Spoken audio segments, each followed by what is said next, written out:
being able to be fearless about your disability opens you up to so many opportunities, regardless of what they might be. You know, I'm not talking about social media opportunities or anything like that.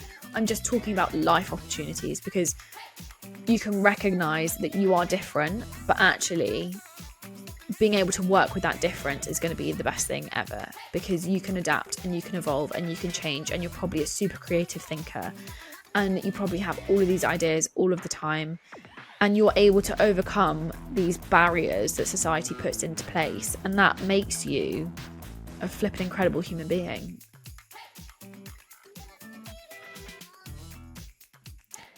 Hello and welcome back to this very special episode of Disabled and Proud. This is another episode for Disability Pride Month, and it's not an interview, it's with me, Brooke, solo, by myself. But what's different about this is a couple of weeks ago, I asked for some responses to what Disability Pride meant to you guys, my audience. And I got hundreds of responses. So much so that I can't read out every single one. But I've chosen 4 that really stood out to me. And I'd like to read them out to you with the permission of the people who sent them in, and kind of discuss why I think they're really beautiful and really important points that surround this month, Disability Pride Month, and why it's important to talk about them. I don't know about you guys, but I've had a really great Disability Pride Month. I cannot believe that it's nearly over. Like, it feels like it's gone by so quickly. But I feel really, really lucky that I've been able to have so many lovely and important conversations all around disability pride and what it means to other people, and also hearing other people's journeys and their stories. And as we all know, or if you didn't know, I personally think that disability pride is almost the cure is not the right word, because I don't like the word cure, but I think it's the thing that really tackles ableism the most, is being able to have pride in who you are as a disabled person, and it kind of gives that massive fu to the system. And so for me, talking about disability pride during Disability Pride Month, hearing all these amazing stories just really goes to combat that ableism, that internalized ableism, the ableism that society puts on us. And I've just felt really lucky that I've been able to have these conversations and hold space for other people to have these conversations as well. But without further ado, I'm going to read the first response that I thought was actually really quite important. And it's from James Feetham. And he said, "Despite being disabled for 25 years, I only recently discovered my disability pride in the last 12 months since becoming a dad for the first time. It's so important to me to now raise my daughter with the understanding that my disability is a huge part of my identity, but also that it's absolutely normal and she doesn't need to speak to me any differently to how she would her non-disabled mum. I can't wait to see the powerful ally she becomes, and it gives me a huge amount of pride to be a member of the disabled community." What I loved about this response was the admission that disability pride has not necessarily been there his entire life. And actually, since becoming a dad, it's something that's become really important to him, because I think quite often you hear parents say that when a child comes along, it completely changes their life. And actually that would ring true for this statement, wouldn't it?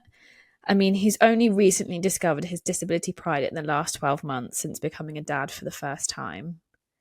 And what a beautiful thing to be able to do is to really tap into that disability pride, to show younger generations that disability isn't something to be feared or scared of or treated any differently. And if you can raise a child with that knowledge, think about how amazing and how empathetic the next generation are going to be, and how much better that means inclusion is going to be, and accessibility, and that real understanding that disability, yes, it's important and it's a huge part of a lot of people's lives and their identity, but actually it's not this like trap, and it's not, you're not stuck and you can't not do things.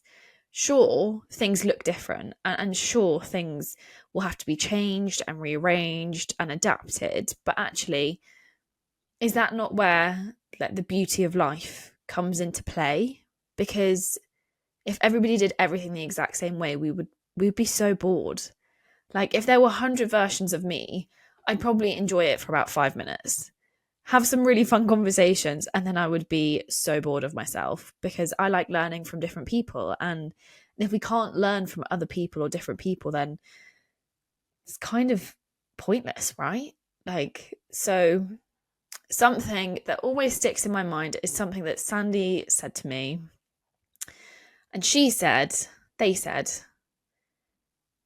without disability, there's no ingenuity. And it's something that's really stuck in my brain for such a long time. And I think I did that interview over 2 years ago.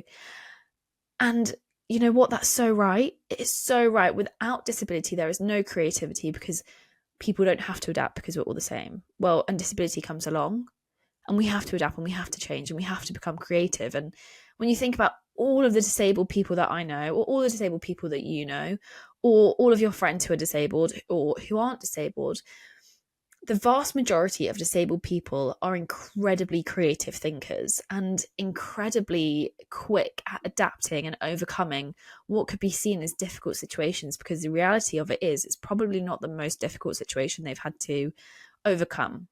And I personally hate that word overcome, but unfortunately it fits this circumstance. So I really love this response from James, because it wasn't necessarily about him. It was about him. He's found his disability pride, but he's found it for a bigger purpose. And actually, there's something really gorgeous in that. There's something really, really beautiful in that. And being able to look around and realize actually how you treat yourself is really imperative to how other people see you and how they treat you too. Because as he says, it's so important to me now to raise my daughter with the understanding that my disability is a huge part of my identity, but also that it's absolutely normal. And I think that, again, such a key point. Disability is absolutely normal. There is nothing abnormal about it. There's nothing weird about it. Yeah, again, like, it's different, but we're all different. And coming back to that point that I just made, that we would all be so bored if we were all the same person. And so I think that's why I loved this, because it wasn't about James and his relationship with his disability. It was actually about his relationship with his daughter. And I think beautiful and powerful. And I love that message so much, if you couldn't already tell, because I've waxed lyrical about it. Another one that I thought was really important to read out, sorry, that was my page turning, was from Swatsi Batsu. And what she said is, disability pride for me is about visibility when disabled people are often ignored. It's not about putting people on a pedestal, but understanding the reality of people's lived experiences. It's beautiful and flawed, just like everybody else's, but we're boxed in to fit other people's molds. Disability is about breaking out of that mold so the world can fit to us.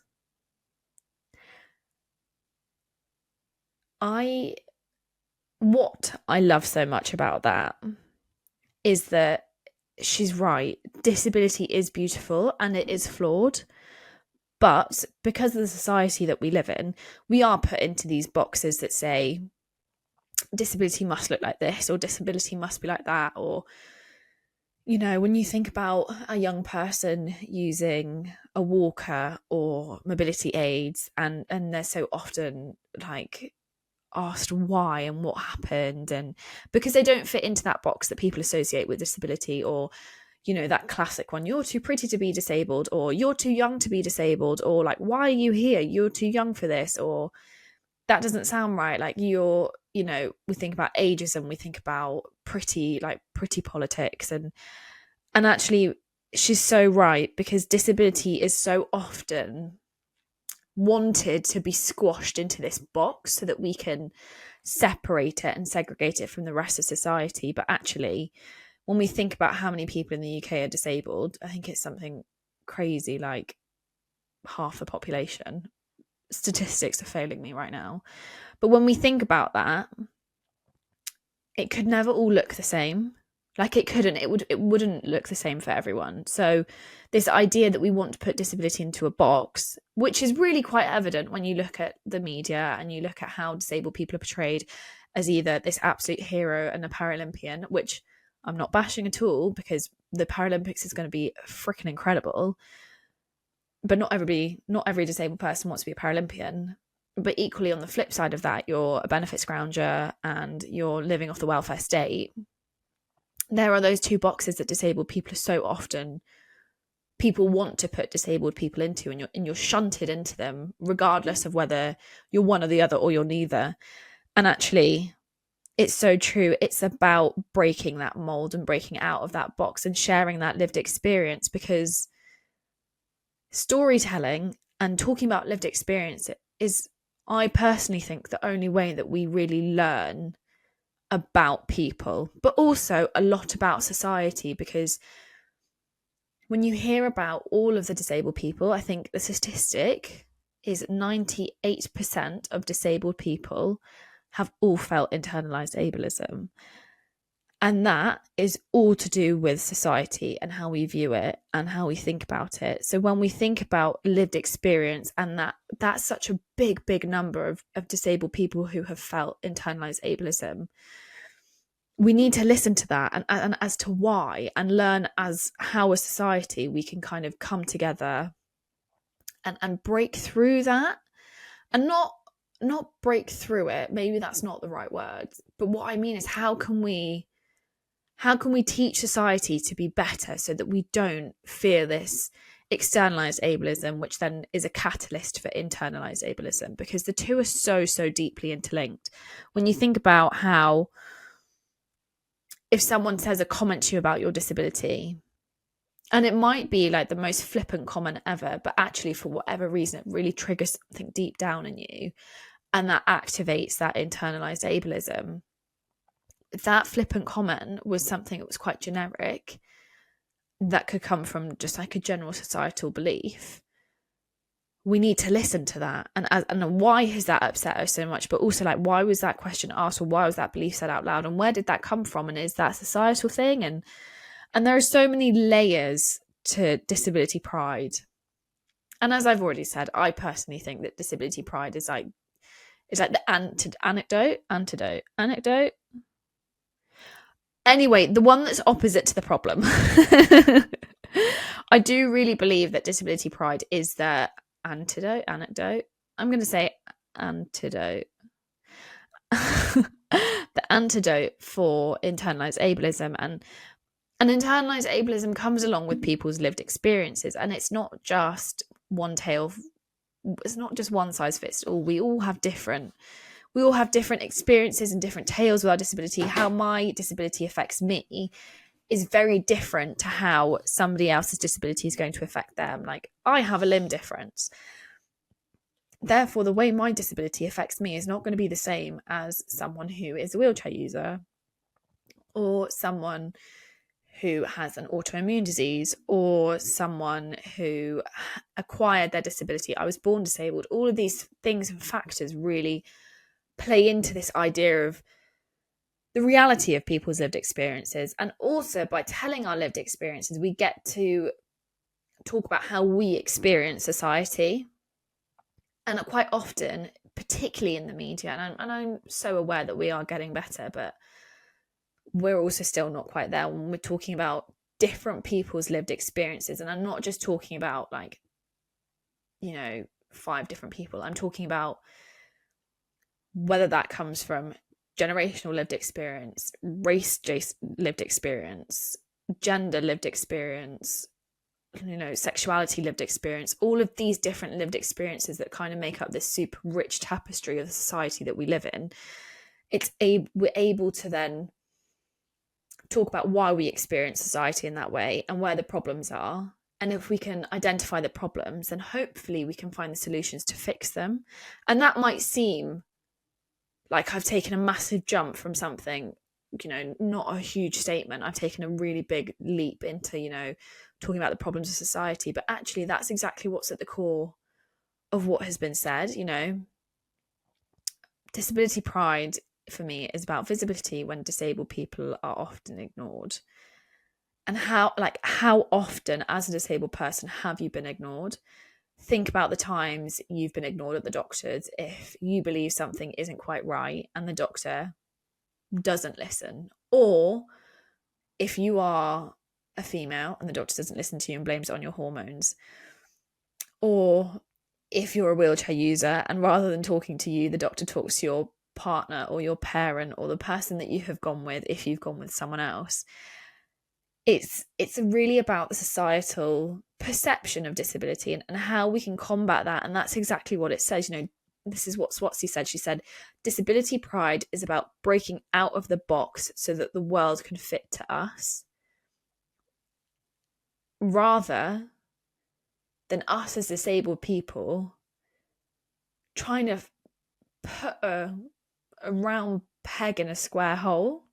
And that's what I think is really at the heart of this message, is that actually not all of us are going to fit into society whether we like it or not, which can be a really daunting thing to say.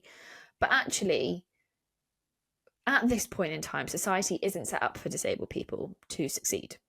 It's kind of set up for us to fail because nobody tends to bend over for disabled people. We have to fight and argue quite a lot, but that's a separate point and a separate point in time. But actually it's about making our world fit to us and making it comfortable for us, because so often the disabled lived experience isn't that comfortable because we have to fight and we have to argue and we have to stand up for ourselves more so than we would if we were non-disabled.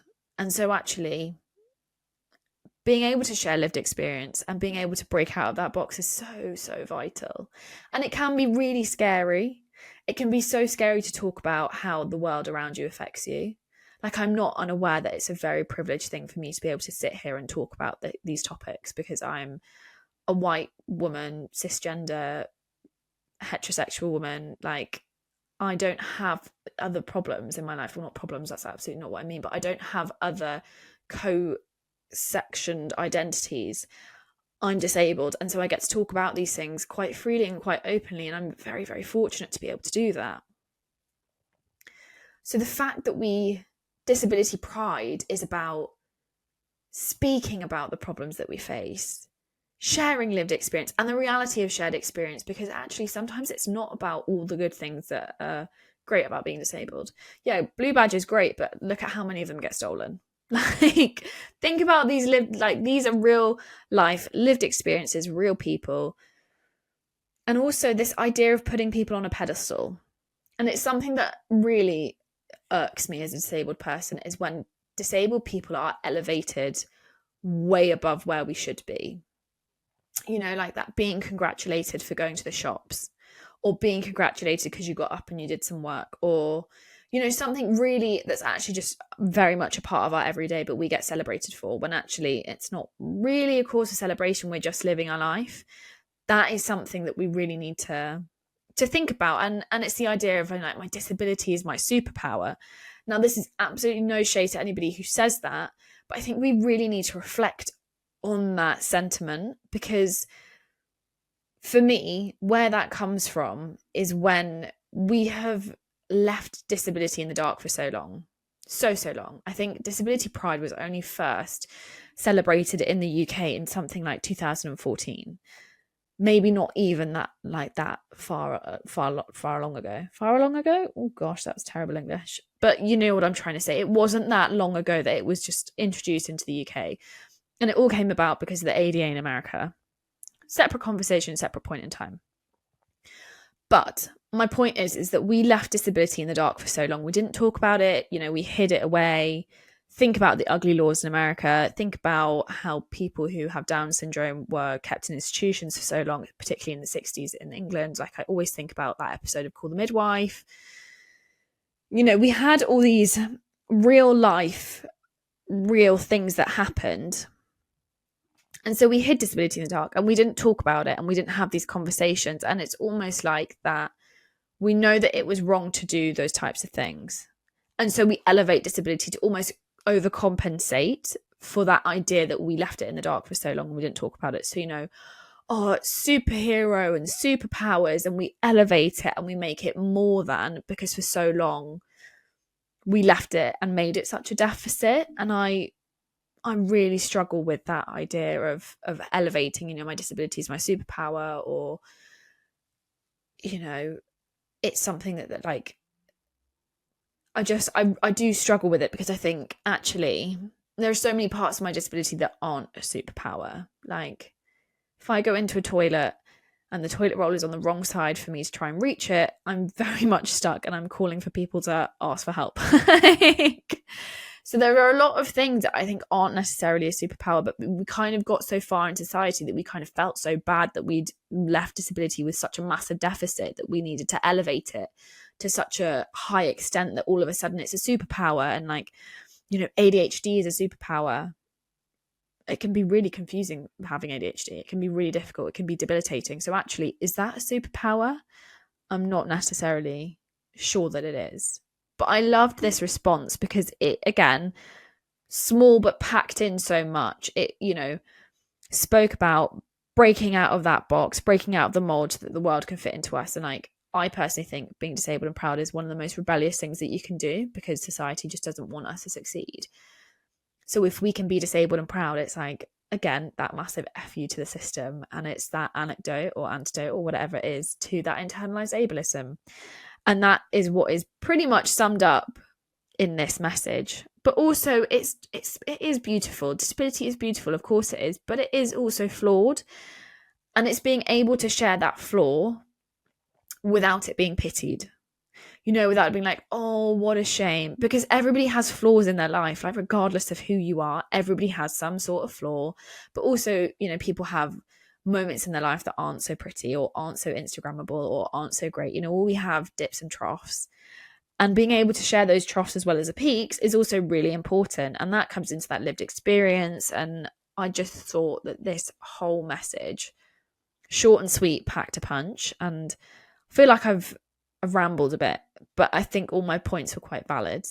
And I really enjoy this comment because it's about visibility, it's about breaking out of that mold, but also it's about showing the reality of disability. And sometimes when we think about the reality of disability, particularly surrounding like the media, like I said about Paralympians or living off the welfare state, there's nothing really in the middle, and that's because it can be seen as boring. But actually sometimes it's not the most interesting thing about me is the fact that I've got a disability. Actually, quite often it's the least interesting thing about me. But being able to share that, particularly in Disability Pride Month, and having these conversations and having them so open and so honest, is actually really wonderful. Really, really wonderful. So thank you so much for sending that in. The next one is from Emma Partlow, and I think this is another really important, I think it's a really important message that was sent in. And it says, every year of Disability Pride leads me to reflecting on my own journey to feeling proud of my disabled identity. It promotes thought around why it's important to celebrate identities, amplify lived experience, and ensure representation at the seat of every table whereby decisions are made that impact disabled people. For many years, I hid my impairment's effects, and I would put myself under grueling measures to do so. Discovering the social model of disability changed my perspective and led me to becoming the incredibly proud disabled person I am today. Disability pride for me means being proudly and authentically myself, but never losing sight of the 14-year-old girl who felt anything but proud.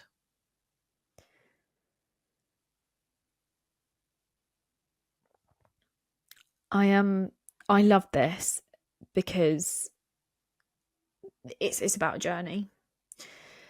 And something that I always say about disability pride is that it doesn't happen overnight. it's not like one day you wake up and you truly understand your own disability pride and how you relate to it, and because it's incredibly individual to every single person. But the fact that she speaks about the 14-year-old girl who felt anything but proud of her disability breaks my heart, because I think about all of the young disabled people out there who aren't proud of their disability, or who aren't proud of themselves, or who think that they're less than because they're disabled. And it really just, it upsets me. It really just gets to me. And I just think about how, as a society, if we don't share our stories and our disability pride, we kind of let the younger generation down. But actually, she also talks about, you know, her own journey and discovering the social model of disability and how that changed her perspective. So essentially, I'm not the problem as a disabled person. Society just doesn't fit to me, and therefore society disables me because it doesn't fit. I can't maneuver around this space. Super simplistic version, but at base level, that's what that is.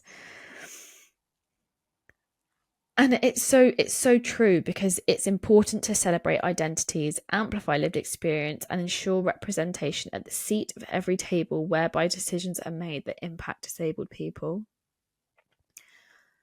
And I think that is a really important point, isn't it? Like, ensure representation at the seat of every table whereby decisions are made that impact disabled people. And when we think about, you know, in the UK, we've just had a government change. So, like, the party that are in charge has changed, and Conservative Party, the Conservative Party at one point earlier this year got rid of their Minister for Disabled People, which, you know, was a very stupid mistake on their part. And I will happily say that, and so scared of the repercussions. But no disabled people, or people who are representing disabled people at the tables where decisions were being made about disabled people.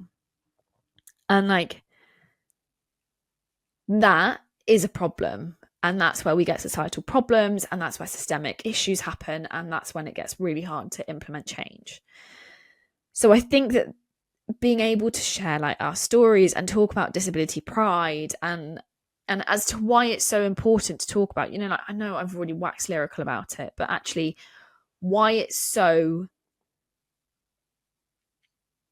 I know I've said important, I'm trying to think of a different word, but it's just not coming to me. But why it's imperative that we have these conversations. It's exactly that, so that the decisions aren't made about us without us. You know, there's that, like, that phrase that we all live by, nothing about us without us. And that is so important. And it seems so simplistic, doesn't it? Like, when you say it out loud, like, you think, oh yeah, like, that's really obvious. But actually, we don't live in a society that makes that incredibly obvious for us. We have to fight for it. And so I guess disability pride is a little bit about fight. It's about having that grit and determination to stand up and speak your truth and talk about all the things that go really well for you, but also the things that you find difficult and find hard. But that doesn't mean that you hate being disabled. You know, two truths can be true at the same time. I think that's the saying anyway. But again, you know, the fact that Emma hid her impairment effects, and she would put herself in, you know, she said she puts herself under grueling measures, and in my eyes, you know, grueling measures can sometimes be, like, quite dangerous, particularly when you're a disabled person, because you're trying to cover up the fact that you have a disability, whether it be visible, non-visible, neurodivergency, whatever. But so many disabled people feel like they have to hide, and they don't disclose this information at work, or they don't disclose it at home, or when they're dating, or you know, whatever the situation is, where you feel like you almost have to, like, come out to talk about the fact that you're disabled. And the fact that, you know, hiding a disability is one thing, and putting yourself under grueling measures to hide your disability, just, it does break my heart, because I think if the systemic problems that we have as disabled people weren't there, you wouldn't have had to do that. But also, you wouldn't have had to go through all that excess pressure and stress. But being able to be who you are now is incredible, because, you know, she then goes on to say that it's about being proudly and authentically myself. And I think there's nothing more beautiful than a person who is authentically themselves and so proud to be who they are, because what's that they say, like, you've got to be yourself because everybody else is taken. And again, it is a journey. It's not something you wake up with overnight, or, you know, maybe you do, I don't know. But I think for the vast majority of people, disability pride is a journey, and being able to navigate that journey and also listen to other people who have been on a similar journey or who have been on a journey, whether it be smooth, rocky, whatever the terrain may have been, it gives you that comfort that you're not alone. And for so often, disabled people do feel like they're alone because we aren't represented in media. It's not like we see disability every single day. I mean, I personally forget that not everybody in the world is disabled. I come home and behind my closed doors and windows, my life is disabled, and I love it and I think it's brilliant. But then I go out into the world and I realise I'm the one that's disabled and that I'm the one who has to fit into society. So to be able to share stories and make the younger generation feel less alone and more accepted, I think is just gorgeous. Absolutely gorgeous. Oh God, I love disability pride, if you couldn't already tell. So the last one is from Nadia Johnson Smith, and what she says I think is great, because this actually ties into like work and the work environment. And I think it's not really something that I've touched on today, but I do think it's something that I really need to have a little chinwag about. Also, I really hope you guys are enjoying just me chatting away, because I've got to tell you, I'm loving it. Just me sat in my office with my microphone, little sheet of paper in front of me, having a good old chinwag. I mean, I'm loving it, guys. I hope you are too. Let me know. Please do let me know. Drop me a message or a DM or drop an email. That would be great. Also, would love it if you guys could like, rate, and subscribe to the podcast. It really helps me out getting great guests on and having great conversations. So yeah, you guys should do it. So Nadia Johnson Smith says, Disability Pride Month provides a platform to create awareness and promote visibility of the people who are living and thriving whilst also having a disability. Love that word, thriving. The word disabled creates an expectation and a bias that we are not able to do things, and we are not often given the opportunity to showcase all the things that we can do. Absolutely firmly agree. As a disabled professional, I have been blessed with resilience, determination, and a drive to achieve anything I put my mind to. Had I not grown up with a degenerative disease, I do not believe I would be as focused on continuous development, both personally and in my career. Disability Pride offers me the chance to reflect on my self-acceptance journey over the years. Growing up, I did not have access to role models who were young professional females who were living with a disability. By not being able to see leaders of industry who reflect the diverse nature of our communities, it promotes a bias that these roles we could never attain. I'm honoured that over the last few years via social media, I've had the opportunity to follow a wide range of individuals who have showcased their talent whilst also being open about their experiences of living with disability. By raising awareness and achieving representation in the media and leadership roles, we are showing the younger generation that anything is possible. I think that says it all, really. I couldn't agree more with what Nadia has said, particularly around the word disabled creating an expectation and a bias, because I think for so long we have seen the word disabled as a negative. And I kind of get it, because, you know, there's a dis at the beginning and we think about dis, like anything that begins with a dis tends to be like not a great thing. And so I can understand that. I can understand why there would be some form of expectation or lack of, and a bias. And it's true, disabled people are so often not given the opportunities to showcase all of their talents and creativity and things that they can and can't do. And that's why I think this was a really important message, particularly surrounding disabled leaders and in roles of leadership within industry, because it's so true. It's not something that we really see that often, or if we do, again, it goes back to that being put on a pedestal. And not every disabled person wants to be put on a pedestal, don't get me wrong. Some do. Some love the attention, but also some don't. And it's, every person is their own. But not being able to see something sometimes makes it really hard for you to be able to visualize on what you could do in the future, or what you want to be, or what you want to see, do, whatever. And so that's why raising visibility is imperative. That's why it's so important to create awareness and have these conversations, because you can do anything that you put your mind to, but it might not look like everybody else, and that's fine, because as I've already said, it would be bloody boring if we all did everything the same way. Like if we all made our sandwiches the same way, or if we all made a cake the same way, cake would taste the same everywhere. You wouldn't have, I don't know, regional differences, or like familial differences, or like country differences. Like all of that wouldn't exist. So actually, it's really important that we do celebrate the differences in disability, and we celebrate the differences within, leadership roles and disabled leadership roles, because just because one disabled person's a great leader doesn't mean that every single disabled person is going to be a great leader. So yeah, I think it's also something that she highlights, and I think really needs to kind of take home, is that she said, by not being able to see leaders of industry who reflect the diverse nature of our communities, it promotes a bias that these roles we could never attain. And that is so true. And that goes back to what I was saying, right? Is that we need to have people who are in these roles, whatever they may be, so that we can show people, disabled people can do anything they want to do. Absolutely true. I will die on that hill. But also, again, younger generations, that they can also be whatever they want to be, regardless of whether they're disabled or not.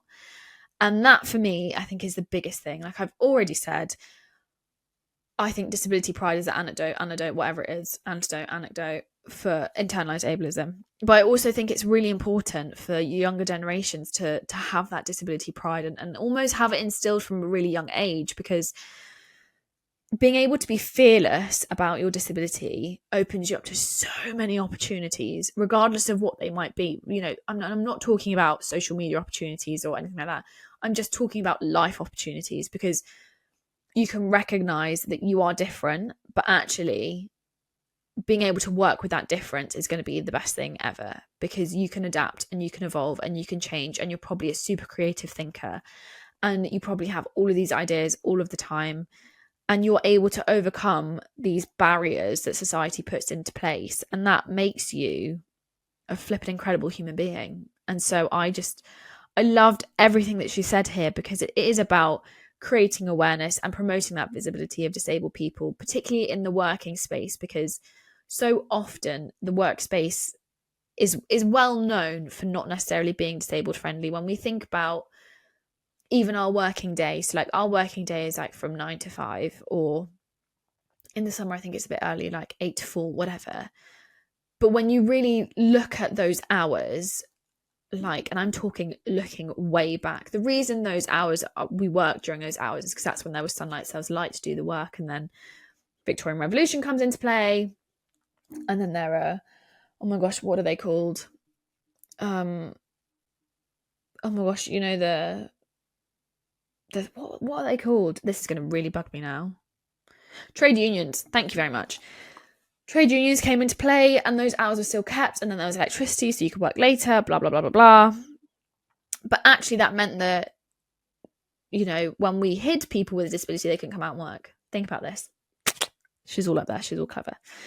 And actually, we don't see disabled people necessarily in the workspace, or if we do, it's like a really big thing, like, oh my gosh, look at Steve, he's a wheelchair user and he's also a policeman, how amazing. And don't get me wrong, incredible feat, I love that, but it shouldn't be celebrated like that. It should be, he's like one of the best police officers, and he also happens to use a wheelchair, amazing, love that, and so, or like the CEO of a girl company, I was about to say girl boss company, and it really gave me the ick, so I had to stop myself.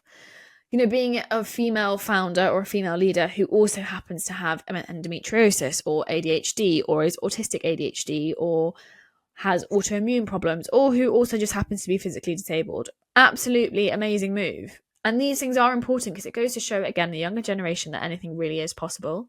And we just have to believe in ourselves that we can do it, and it will look different and it won't be the same. But it doesn't mean that we're any less worthy of not achieving our goals. Just because we're disabled doesn't mean that we aren't worthy of achieving our goals and our dreams. And I think that's something that I really want people to take away. And so I love this message. It's great. Wonderful. I'm going to wrap up this episode now, because I have been waffling away for around about 40 minutes about disability pride and the messages that were sent in. And I want to do a massive shout out to anybody who sent in a message. I got so many, and I loved reading through all of them and what disability pride meant to each and every one of you. And I think for me, what disability pride is, as I've already said, and I still don't know whether it's antidote or antidote, I do think it is that antidote for internalized ableism. And I think it's so important to move forward with disability pride all the time. Because if we can't be proud of ourselves and our achievements, then who else is going to be? Because you've got to back your own corner. And that sounds very wishy-washy, but actually it's so true. Like, you need to be able to believe in yourself for other people to believe in you. And so I think that's what I'd like people to take away today, is that disability pride is so important. And I know I talk about it an awful lot, and it must be so funny to listen to me waffle on about the same topics, but it's because I love it. And I do think it's so important to share lived experience of disability and talk about the things that aren't actually that cool living with disability, the systemic problems that we have when we think about benefits and living off the welfare state, and how difficult that can be, and how actually, you know, a lot of disabled people, you know, I think the statistic is it's about $1,000 a month extra to be disabled. Now, that's hard work. You can't just pull $1,000 of cash from nowhere. And yet disabled people are, like, you know, can be really left on the wayside, and being able to see that and acknowledge it and know that something needs to change and fight for that change is really important. And so I hope you guys have enjoyed this episode. I actually have loved waffling on. I really enjoyed reading through the responses, and I really enjoyed going through those with you guys. And I hope that everybody took something away from it, because I loved it. And yeah, I had a really great time. If I could ask you guys to like, subscribe, maybe leave a cheeky comment, a nice one, that would be great. Give us a 5-star review, that would be fab, because the more 5-star reviews I get, the more fabulous guests I can have on, and we can have even more of these important and powerful conversations. And my aim is to bring you the most interesting and truthful conversations surrounding disability pride for as long as I can. And with your help, I'm sure I can do that. So thank you guys so much for listening. I hope you've had a beautiful Disability Pride Month. And drop me a message if you love this episode, and I'll speak to you all soon.